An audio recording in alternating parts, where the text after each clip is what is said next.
Non è una bellissima giornata, eh?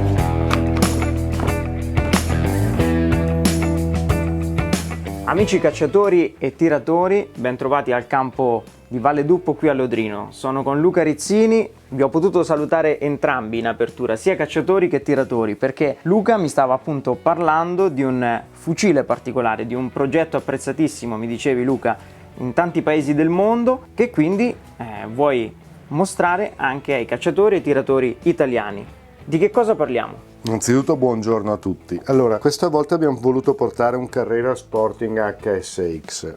HSX perché la derivazione è del fucile da caccia e da sporting.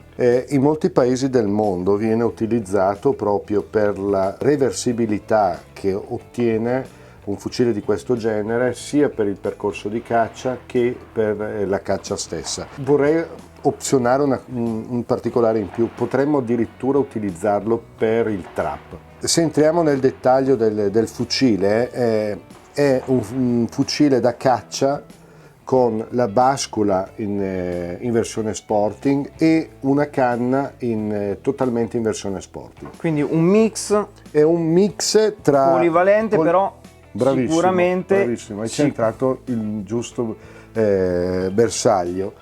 È un fucile polivalente. Polivalente perché? Perché innanzitutto viene presentato con una canna da 1,71 cm. Quindi una tipica lunghezza che può essere una da tipica caccia. lunghezza che può essere assolutamente da caccia.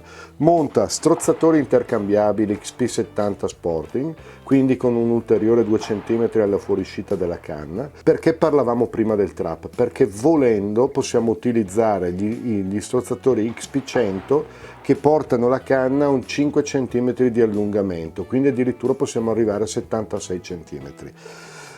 La classica, abbiamo sempre la nostra classica foratura X-Con, è un calibro 12/76, quindi un calibro magnum, nel quale ovviamente possiamo sparare sia la cartuccia magnum che la cartuccia 70 quindi mm, sia la cartuccia da caccia che la cartuccia da tiro. Ha una bindella superiore da 11 mm rastremata con la linea strada centrale, un mirino in fibra ottica rosso in questo caso, ma all'interno troviamo le varianti di colore. La bindella laterale è una bindella laterale ventilata, in questo caso l'asta è un'asta becco d'oca scanalata. Quindi richiama la caccia con il becco d'oca, ma la scanalatura facilita l'impugnatura durante il tiro. Esatto. Se entriamo invece nel dettaglio della bascula e del legno, la bascula è la nostra del modello Carrera, in questo caso è sempre con monogrillo selettivo, quindi può essere utilizzato per fare qualsiasi genere perché può avere la selezione della canna. In questo caso il monogrillo è regolabile. Se ho una tipologia di caccia rispetto ad un'altra, o del vestiario in più o il giubbino o vado al percorso di caccia l'estate, magari avrò meno cose, quindi posso allungare quello che è il mio LOP della lunghezza. Dettaglio fondamentale. Assolutamente.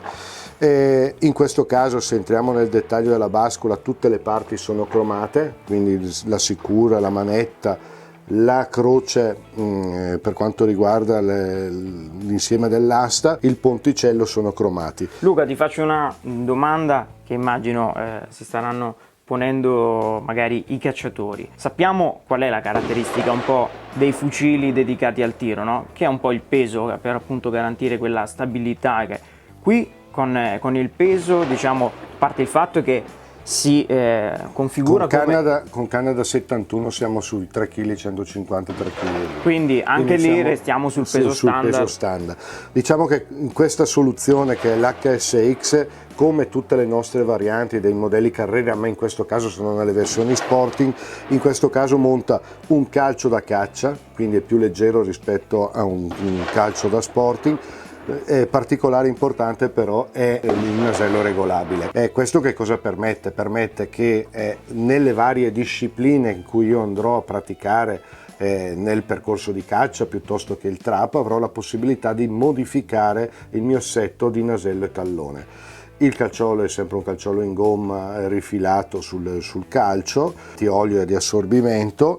Viene presentato nella classica valigetta della V400 SP, che è la nostra classica valigetta per i modelli Carrera, con i suoi 5 parametri di strozzatura, partendo dalla cilindrica arrivando alla stella, quindi siamo sul full e sul cylinder. Un'altra particolarità è data dagli strozzatori intercambiabili. Qua abbiamo, come negli altri casi di tutti i fucili Fire, in tutti i calibri abbiamo addirittura 20 parametri di strozzatura tra XP50, XP100 e XP70. Luca, cerco di interpretare quello che è stato magari il tuo pensiero in questo progetto. Fire, che già si distingue, lo possiamo dire, no? Anche per il rapporto, l'ottimo rapporto qualità-prezzo, in questo caso hai voluto fare qualcosa di più, quindi andando incontro ulteriormente a quei cacciatori o tiratori che praticano anche la caccia e che quindi con una sola arma possono permettersi insomma, di fare svariate tipologie di divertimento. Beh, diciamo che non è un progetto Fire questo è una richiesta arrivata dalla distribuzione Fire a livello mondiale. Certo. Questo fucile,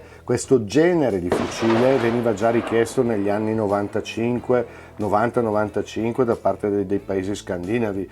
Il proporre a catalogo Fire un prodotto che veniva già fabbricato da Fire per determinati mercati. Quindi voluto direttamente dagli appassionati, e poi soprattutto, al di là del discorso meramente economico, immagino che uno dei vantaggi sia anche quello, una volta acquisita una certa precisione con una tipologia d'arma, ritrovarsi quindi con la stessa arma sia sui terreni di caccia che poi sui campi di tiro, dà al cacciatore e al tiratore anche una sicurezza, certamente la stessa tipologia di arma, e quindi è predominante il fatto stesso che abbia l'abitudine di sparare con quella tipologia di arma lì, quindi è fondamentale. Beh, direi di andare in pedana direttamente e provarlo. Proviamolo. Andiamo. Quindi vediamo le possibilità dei risultati.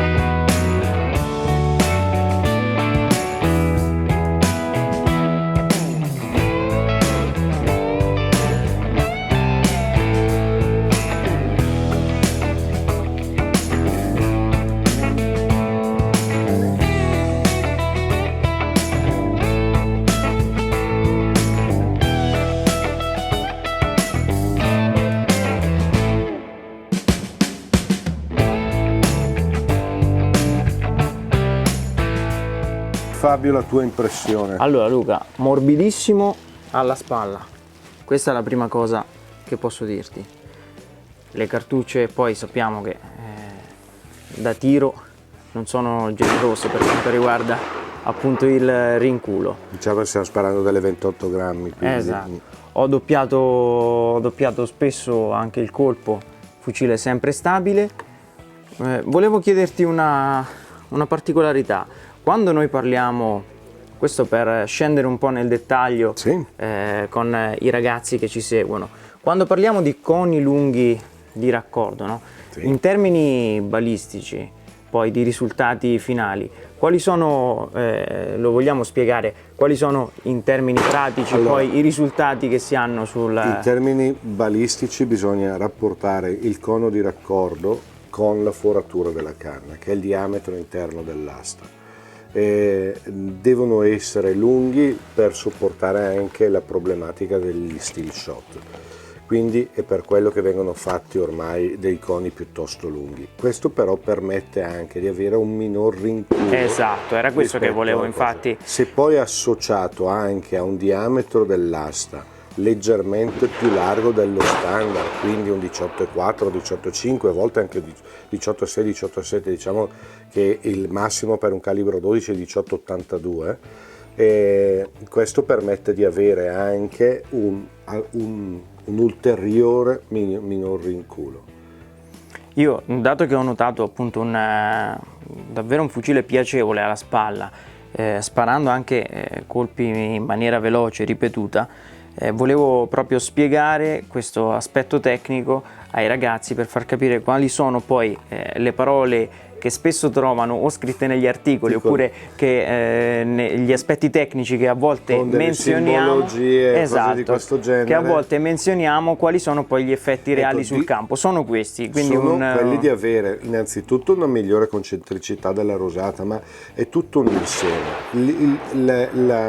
L'X-cono o la foratura lunga non è sufficiente se non adatti un sistema ideale nella foratura del diametro dell'asta. Oltre a questo deve esserci di contropartita anche la parte finale, quindi la strozzatura. Quindi è tutto un insieme che pezzo per pezzo è come una sezionare la canna. Sezione la parte della camera del cono di raccordo tra la camera quindi e il diametro interno dell'asta, l'asta stessa, quindi asta non è inteso con la parte in legno ma l'asta del diametro di foratura della canna, e la strozzatura finale. E il risultato è questo, di un fucile stabile, morbido alla spalla, preciso come abbiamo visto, capace di rompere piattelli, poi anche abbiamo chiamato anche piattelli appunto al percorso caccia, e quindi li abbiamo lasciati allontanare appunto per provare i risultati delle canne. Che dire, sicuramente un progetto che ha il suo perché e quindi il suo successo nel mondo lo dimostra, e sicuramente può far divertire sia i cacciatori che i tiratori in pedana, e questa volta può rispondere alla stessa persona, l'utente finale. Perfetto. Con appunto il Fire Carrera.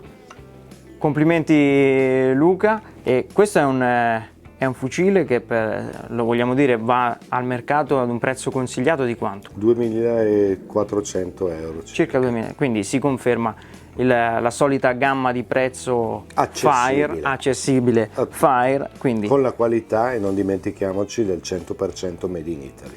Grazie a tutti. Grazie a te Fabio. Luca.